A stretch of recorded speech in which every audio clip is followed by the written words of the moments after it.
حضرات محترم، یہ ماہ سفر ہے جو اولیاء کرام کے اعراس کے حوالے سے معروف ہے۔ حضور سیدنا غوث بہاءالحق زکریا ملتانی رضی اللہ تعالیٰ عنہ کا عرس تو ابھی گزشتہ بدھ جمعرات جمعے کو تھا، اور اس میں آپ حضرات نے اولیاء کی شان، ان کے مقام مرتبے کے حوالے سے خطابات بھی سنے ہوں گے۔ اسی ماہ سفر میں حضور داتا صاحب گنج بخش علی حجویری رضی اللہ تعالیٰ عنہ کا عرس بھی ہوتا ہے۔ اسی ماہ سفر میں اعلیٰ حضرت فاضل بریلوی رحمۃ اللہ علیہ کا عرس بھی ہوتا ہے، اور بھی بہت سے بزرگان دین ہیں جن کے اعراس اس ماہ مقدس میں ہوتے ہیں۔ تو میں نے اسی مناسبت سے چاہا کہ شان ولایت کے پس منظر میں اور اولیاء کے مقام و مرتبے کے حوالے سے اور اس نسبت سے اپنے عقیدے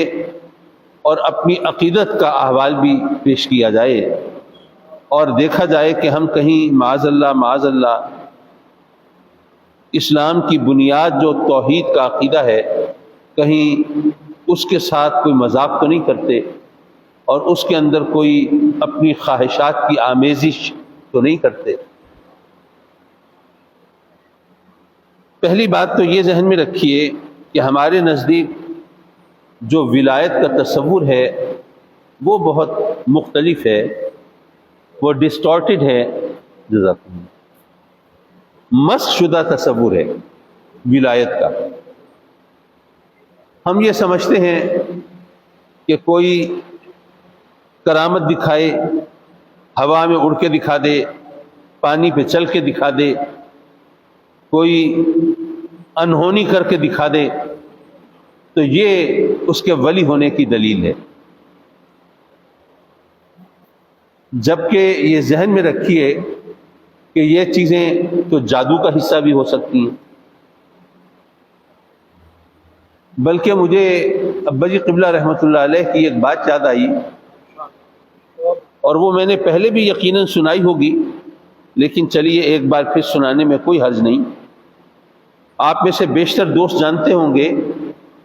کہ تحصیل خانپور ضلع رحیم یار خان میں ایک چھوٹا سا قصبہ ہے گڑھی شریف کے عنوان سے، جہاں سے حضور خواجہ عبد المحمد صاحب علیہ رحمہ کوریجا، وہ ابا جی قبلہ رحمۃ اللہ علیہ کی جب پہلی تشریف آوری ہوئی تو وہ وہاں پر تشریف فرما تھے،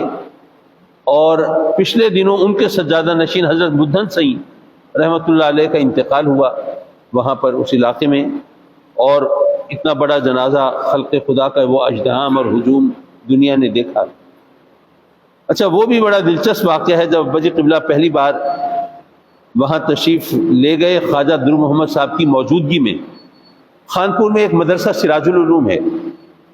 مدرسہ سراج العلوم قائم کرنے والے حضرت حافظ سراج احمد صاحب رحمۃ اللہ علیہ، حافظ سراج احمد صاحب علیہ رحمہ وہ مرید تھے حضرت خواجہ عبد المحمد رحمۃ اللہ علیہ کے۔ حضرت حافظ سراج احمد صاحب رحمۃ اللہ علیہ نے ابا جی قبلہ کو وہاں دعوت دی، ابا جی قبلہ تشریف لے گئے، تو وہ چونکہ مرید تھے خواجہ عبد المحمد صاحب علیہ رحمہ کے، تو ان کی خدمت میں حاضر ہوئے کہ صحیح جلسہ ہو رہا ہے، آپ مہربانی کریں، صدارت کریں، تشریف فرما ہوں۔ انہوں نے کہا کہ بھائی تجھے پتہ ہے کہ ہم مولویوں کی تقریریں وغیرہ نہیں سنتے، تو اس لیے تم جاؤ جلسے کرو، اپنا کام کرو، ہمیں اپنے مگن رہنے دو اپنے کام میں۔ حضرت حافظ سراج احمد صاحب علیہ رحمہ نے اپنے مرشد کریم کی بارگاہ میں عرض کی کہ حضرت میں نے جن کو بلایا ہے نا تقریر کے لیے، وہ نیرے مولوی نہیں ہیں، ایک تو وہ سید ہیں، اور پھر آپ ان سے ملیں گے، ان کو سنیں گے تو پتہ چلے گا۔ اب سادات کا احترام بہرحال اپنی جگہ بزرگان دین کرتے ہیں، تو ان کو پھر اچھا نہیں لگا کہ یہ ذکر سن کے وہ انکار کریں۔ ان کا اچھا ٹھیک ہے، سید زیادہ آ رہا ہے تو ان کی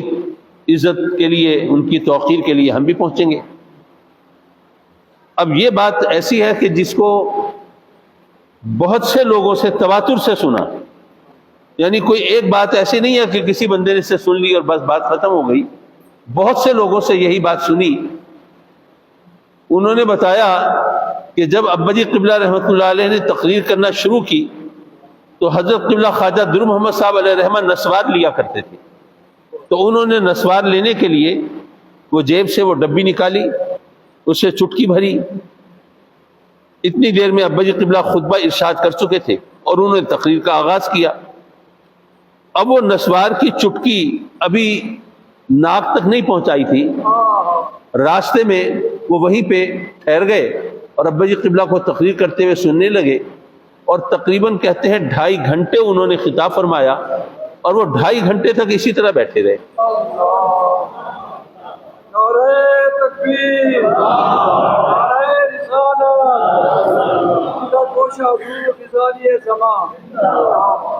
اچھا, حضرت حافظ سراج احمد صاحب علیہ رحمہ جو منت کر کے لائے تھے اپنے مرشد کو, اب وہ یہ منظر دیکھ کے محظوظ ہو رہے ہیں, وہ لطف اندوز ہو رہے ہیں. اب جب تقریر ختم ہوئی اور حضرت قبلہ خواجہ در محمد صاحب علیہ رحمہ نے پھر وہ نسوار لی اور ڈبی بند کی اور جیب میں رکھی, اور یہاں پر بھی اسٹیج پہ بھی ظاہر ہے تقریر ختم ہوئی, ذرا ہلچل مچی, تو حافظ سراج صاحب اپنے مرشد کی بارگاہ میں حاضر ہوئے. صحیح, آپ تو تشریف ہی نہیں لا رہے تھے, آپ تو تقریر نہیں سن رہے تھے, کہہ رہے تھے میں تو مولویوں کی تقریریں نہیں سنتا. ابھی تو ماشاءاللہ آپ کو نسوار لینے کا ہوش نہیں رہا, وہی چٹکی راستے میں رہ گئی, یہ کیا ہوا؟ تو انہوں نے اپنے مخصوص لب و لہجے میں, انداز میں, اپنی زبان میں فرمایا کہ تجھے نہیں پتا, تو ان کو مولوی سمجھتا ہے, یہ تو لوح محفوظ دیکھ کے تقریر کر رہے تھے. بہرحال میں یہ عرض کر رہا تھا کہ ابا جی قبلہ رحمۃ اللہ علیہ وہ جب اس علاقے میں پہلی بار تشریف لائے تو جو اللہ والے تھے انہوں نے ان کو پہچانا, پھر ان کا تعارف کرایا. ورنہ عام طور پر آپ نے دیکھا یہ ہوگا کہ جیسے کسی علاقے کے اندر اگر مثلا کوئی جنرل سٹور کھلا ہوا ہے تو کوئی دوسرا جنرل سٹور کھلنے لگے تو وہ پہلے والے جو ہیں وہ کہہ رہے ہوتے ہیں ہماری روزی پہ لات مارنے آ گیا ہے, یا جنرل سٹور کھل جائے گا, ہمارے گاہک تقسیم ہو جائیں گے اور روزی ہماری کم ہو جائے گی, کیا کریں. یا کسی علاقے میں کوئی ڈاکٹر بیٹھا ہو, کوئی اور ڈاکٹر آ جائے تو وہ بھی دل میں پچھتا رہا ہوتا ہے کہ یہ ڈاکٹر آ گیا, پتہ نہیں کیا مشکل ہوگی اور کیا معاملات ہوں گے. تو ابا جی قبلہ اس طرح جب علماء کسی علاقے میں جائیں تو وہاں پر بھی کچھ پیشہ وارانہ رقابت درمیان میں آ جاتی ہے. لیکن ابا جی قبلہ جب تشریف لائے تو علاقے کے جو صوفی حضرات ہیں, جو سجادہ نشین ہیں, جو بزرگان دین ہیں, وہ تعارف کرا رہے ہیں, وہ بلا رہے ہیں, وہ ان کے پروگرام رکھوا رہے ہیں, اور اس طرح ان کا یہاں پہ سلسلہ چلا. تو وہ اس لیے جیسے حضرت خواجہ در محمد صاحب نے فرمایا کہ وہ نیرے مولوی نہیں تھے نا, اس لیے یہ اللہ والے ایک دوسرے کو پہچانتے ہیں, اور جب اللہ کی خاطر کوئی کام کیا جا رہا ہو تو وہاں پر پیشہ وارانہ رقابت درمیان میں نہیں آتی.